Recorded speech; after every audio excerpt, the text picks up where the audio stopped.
everybody. I am Dr. Mike Swadowick, and this is episode 1 of Stress Disorder and Recognition. It's a series of podcasts my friend Ray Pagentini and myself would like to do with regard to many subjects revolved around stress and trauma. And basically, I'd like to start out by introducing myself. I'm Dr. Mike Swadowick. I have a doctorate in educational leadership from National Louis University. And when you hear educational leadership, you might say, well, how did I get involved with trauma, suicide, etc.? A friend of mine recommended that I write my dissertation on my family's history. And so one of the great features of National Louis University is they want you to think outside the box. And so I did. So anyway, my dissertation is called The Surviving Members of Suicide and How You Deal with It, or how we've dealt with it as a family, because my father committed suicide when I was 6.5 years old. I had 2 older sisters and a younger brother and my mom. And one day he was there and the next day he wasn't. And so I grew up in a shroud of mystery my whole life, and found out about how my father died much later on, which led me to this path I'm on right now, because I did feel like everybody in the world knew what happened but me. So it's almost as if everybody's telling a secret about you, but you don't know what the secret is. So given that, I spent 13 years as a teacher in high school. And my last 3 years, I was 10 years in high school, and my last 3 years were as a lead literacy teacher in a grade school. I dealt with little kids K through 3. And I thought teaching high school was hard, but being around these little kids was exhausting, and it was a great learning experience as well. I am a father of 2 grown children, a boy and a girl, and I'm a grandfather of 4, 2 boys and 2 girls. And as I said before, I come from a family of 6, including my mother. And the big feature, I'll probably mention this several times, is we never talked about how my father died. The kitchen table, there was just a chair at the kitchen table, and he's not here today. So my mother remarried and had my younger brother Mark through marriage, and his wife committed suicide in 1987, and she hung herself in the basement of our house. And so it was like a landmark experience. Every time you go down to the basement, there her stuff was, etc. So anyway, given all that, I've had a sincere interest in healing my whole life, because before I hand this over to Ray, I always had this gnawing feeling that something was wrong. And no matter what I did, running, drinking, whatever I did to satisfy that gnawing feeling, it would never go away. And then I started on this path to healing, and at least I know what the gnawing feeling was and where it came from, and that in itself is very gratifying. So with that, I'll hand it over to Ray, and he can do some talking as well. Hello, Ray Pagentini. I was a school counselor for 44 years in education, 10 years in Chicago in Catholic schools, and then the last 32 at Barrington High School, where I was really introduced to some unique situations in the counseling realm. And we had a spike in suicides as well as around the country. And I always brag about many of the kids who have always said, hey, you helped, you saved my life, you did this. But I always feel a hole in my heart for the 26 kids who we couldn't save, the 26 that we lost. So I started Hope House the day after I retired through a benefactor.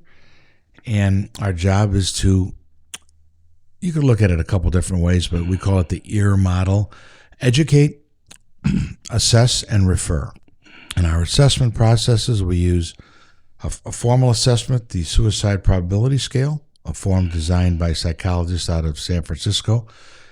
It's a tremendous form, and in my experiences, it has never been wrong. It has always picked out the students who were on the edge, who were thinking about it, who had hopelessness. There's 4 major areas: suicide ideation, negative self-evaluation, and hostility. And once we get those scores down, it's a very simple 38-item questionnaire. But if the people who are taking the questionnaire are dead serious while they're taking it, it just tells us what's going on. And then once we plot it on the graph, anything above 1.5 to 2 standard deviations above normal, because this document has been normed on thousands of people, really works well. So I've used a suicide probability scale, had the students take it. Excuse me, cut that. And would call the parents in and have the conversation with the parents. Then over the years, I developed my theory on suicide,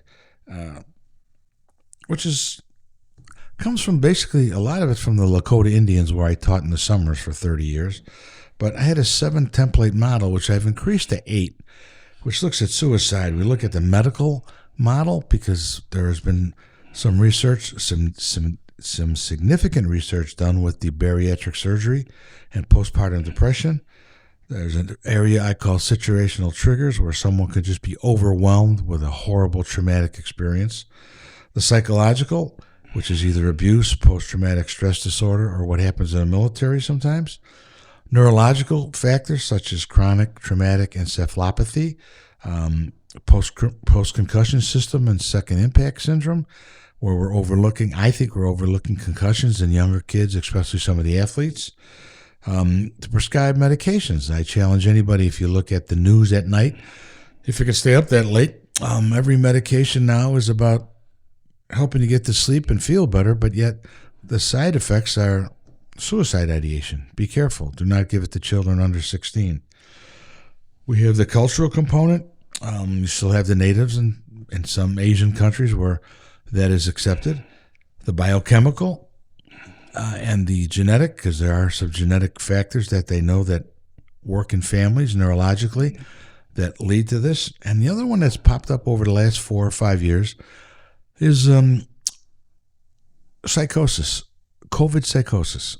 There's a great gentleman on Radio 820, John Anthony, whose son committed suicide, and it was all based on COVID psychosis. And there's a lot in the literature now that's showing us what COVID, some of the effects that we really didn't realize were happening with them.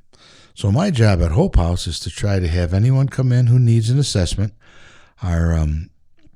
We have no charge. There's no fee for anything. Our goals comes down from a philosophical venue of, I was raised by many good people, but I had a mother and a grandmother who were just the best. And they always told me, no matter what you want to do, try to do it to your best. But remember, you can never make money off of people's misery.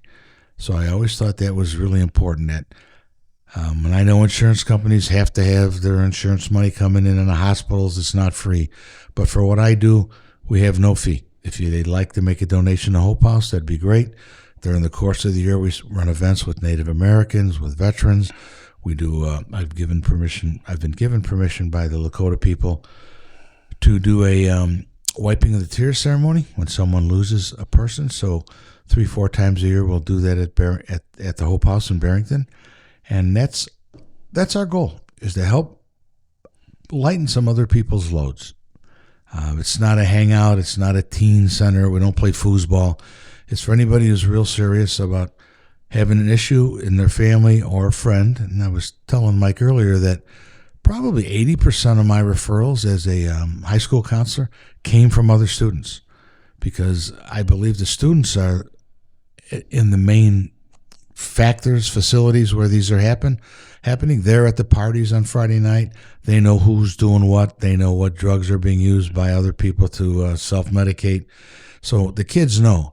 So my goal is basically to try to train all students who come in, and when I did it at Barrington High School before I left in smaller groups, train them to recognize it, and then they can get to the professionals who they trust. Because a big part of the healing here is trusting who the person who you're approaching. Okay, to piggyback on what Ray just said, Oddly enough, in I think it was 1990, I was messing around with writing, and someone said you really need to have a mission statement to kind of keep you focused and centered on where you want to go. And this was before I had done anything. And I wrote this mission statement, which is, and continues to be, to dream, educate, and love the children, making the world a safer place. And I know that when I was a teacher, I always gravitated to like the underdog kid or the kid who's having problems, because somehow innately I was that kid. But I didn't really know the extent of it till much later on in my life. And I'd like to explain that the term children is a metaphor in this instance, because in the world of trauma, we're all children. I don't know any seasoned veterans, and I mean, you learn whatever, that's for another day, another time, but I firmly believe that we are children in this area, and our goal, to again piggyback on Ray, is to educate and motivate people to take action to improve your life. And I'm talking about me as well, because I learn every day. The more I do this, the more I learn. And it's the old Beatles song, the more I learn, the less I know. And I'm very open to that. And again, by educating and motivating, I mean to help the victims of trauma to understand that first and foremost, what happened to you is not your fault. Because the shame and the guilt that goes along with suicide they go hand in hand. They're a matching set of luggage. And you didn't do anything, no matter what, you didn't do anything to deserve this. And what we're talking now is about the residual feelings I have, Ray has, anybody has, as a result of this trauma. It's the worst thing that can happen. And in order to help get better, in order to heal is a better word, we need to learn about ourselves. And that's what we're here for. And so by doing that, a word I learned a long time ago or a phrase was safe container. Because I found out if I would go to therapy and I would tell somebody my deepest, darkest secret, I would feel so exposed and so naked. I was so afraid they were going to tell everybody what I just told them about me, that I didn't want anybody else to know. And this safe container means that if you reach out to us, like, well, we'll talk about websites and way to contact us later on, but I can guarantee you have a safe container that it stops here. So to make sure you're getting what you need, and you're not afraid to say what you need, and you might not even know what you need, and that comes through conversation and hanging around with us. There's because it really helps to have a sense of community when you're in a situation like this. And the other thing that our goal is something called, I hate to use this word because it was such a buzzword, that mindful listening, but it's really true. And when I wrote my dissertation, I learned about reflexive listening, and that means you listen without prejudice. So if someone's telling you your story, you can't let your mind go, boy, is he an idiot? I can't believe this happened to him. It was all his, your mind goes there almost naturally. I had to work at this, to listen to people and just let them tell me their story and then not be judgmental. And the term was reflexive, and it stuck with me forever because I had to learn about it, and then I had to apply it to my family, because when I did write my dissertation, I interviewed all my family members, and I was in my 50s, and I was hearing these stories for the first time, and I was there, which is another story for another time about where your mind goes when the situation's so brutal. When you're a little kid, you teleport yourself somewhere, or your brain can't develop that. And I didn't know that because I just couldn't understand how I couldn't remember anything about my father.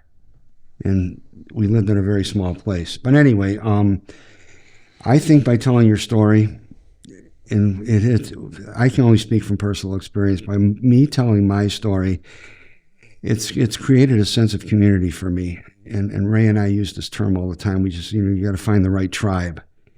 And you got to find people who are like you, and they're out there. And that's one of the reasons we're doing this as well, is we're out here, and this is a club that's got open membership. The assessment helps us, and it's a formal assessment, but there's something that I always taught my students. I designed it just out of luck, called the sniper's model. You know, the word sniper bothers people, but those are some really important people when you're in the military. But snipers, if we take it individually, S stands for social.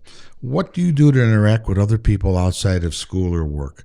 What social groups are you a member of? What do you do socially? What do you like? Do you like to go to the opera? Do you like to go to the orchestra?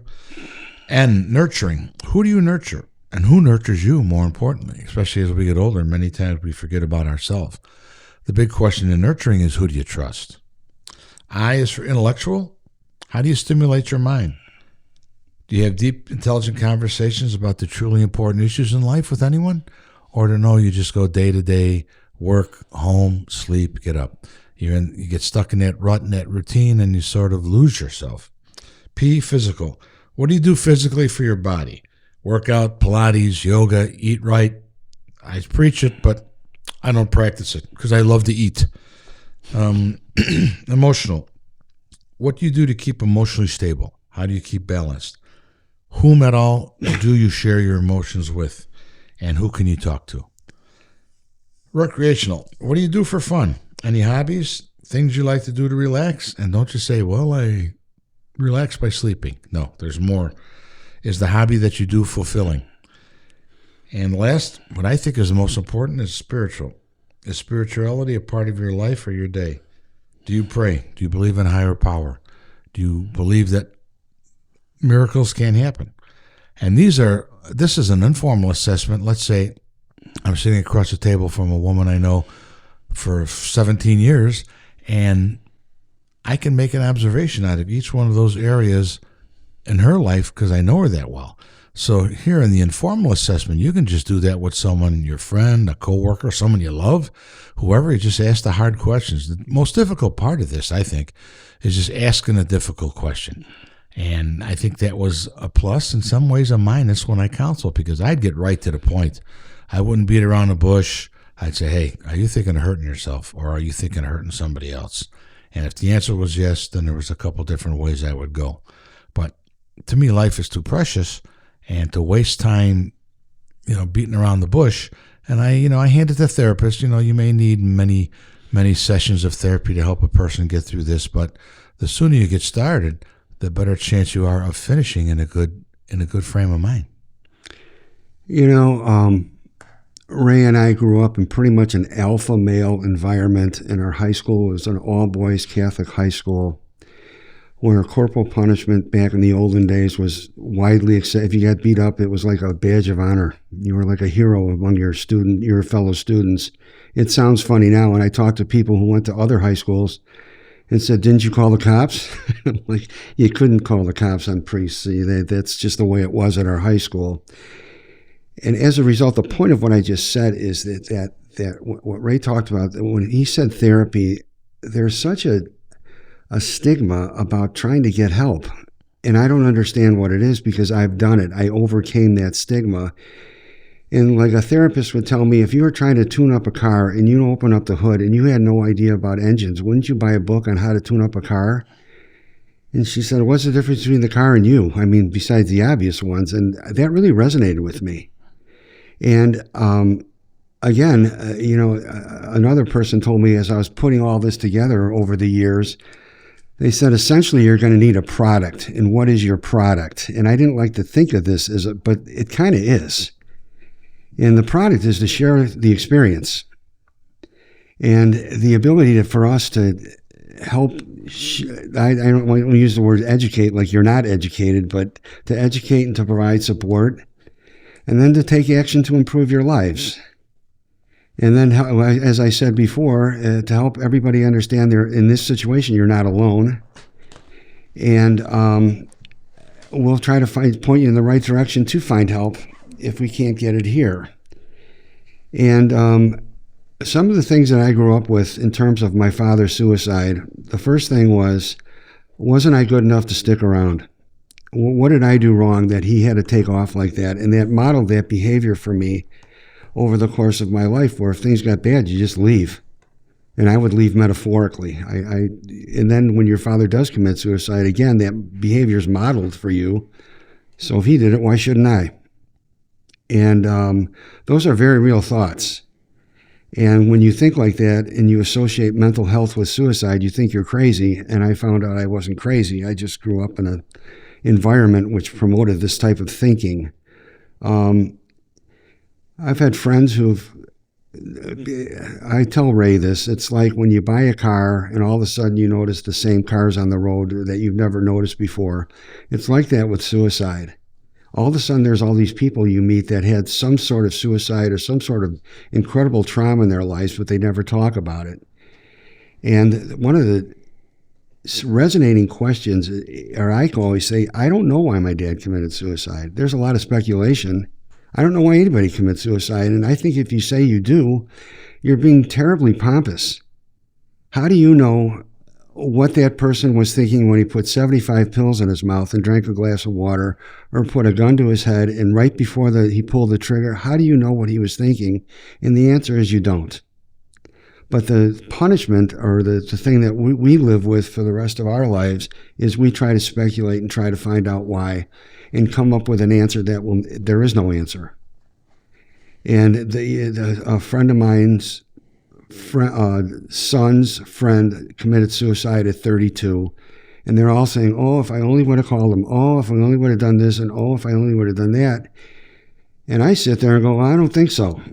I think this guy was dead set on committing suicide, and you might have delayed it, but you weren't going to the inevitable was going to happen.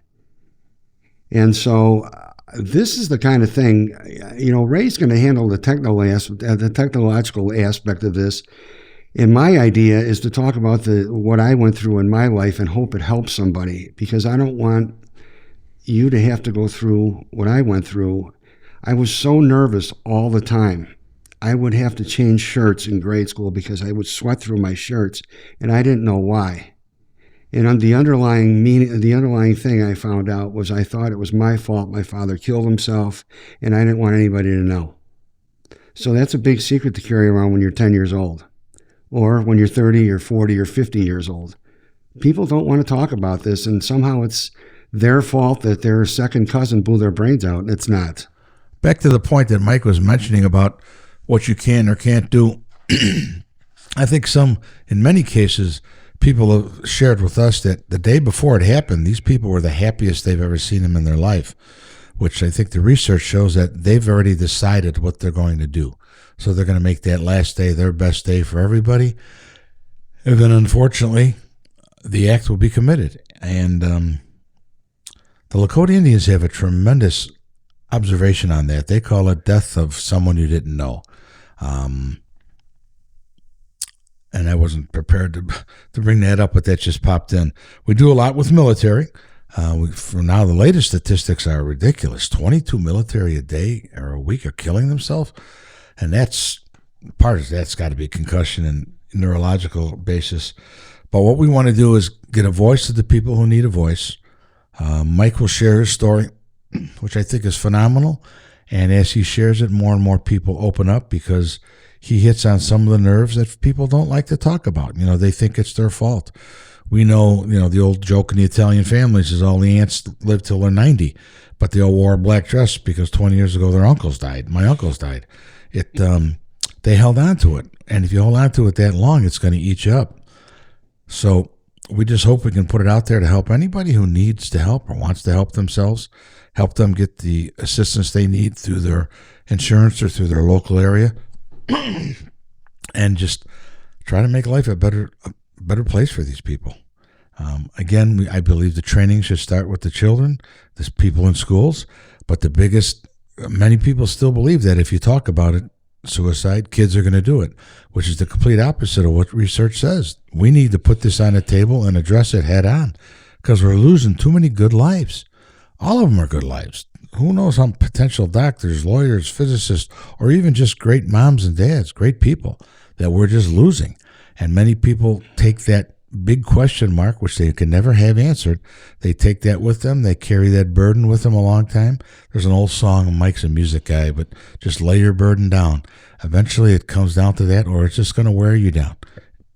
And you carry it for the rest of your life. I painted houses in my other career for over 20 years. And when I would paint, I would listen to music all day. So it's not bragging. I feel like I have an extensive music background. I like live music. It's in my DNA. But there were times I would listen to a song and I would just start crying. I couldn't figure out why. And one of them is this Cat Stevens song called On the Road to Find Out. And it's about taking this journey. And he leaves, the first line is, I left my happy home. And your happy home is ignorance in this particular case. And if you want to go on that road to find out, it's interesting. I don't want to, you got to put in the work, et cetera, et cetera, et cetera. But if I find it fascinating to keep learning about myself, and it's not an ego thing. I'm not talking from that at all. I'm a lifelong learner. And when I went to school as an adult, I decided that I was going to be the person I was going to learn about, that I was the subject in some of these cases. And my doctorate was like that. I learned so much about myself. And I wanted to share that, and it's not just going to be a story, because when I did write, I had to do a lot of research. I incorporate that research into my story. And right now, for what Ray and I have just talked about, I'm looking at this as like an overview of what's to come and what we want to do. And that's that. And the next component in the series, we're going to be looking at self-care and self-care modalities, different ways of helping yourself, which are not necessarily in the mainstream. And the next time we visit together, we'll share probably 5 or 6 of those from my end. Mike will talk and mention the things that he's found successful in the therapeutic view. But we'd like to thank you for listening today, and we'll talk to you soon.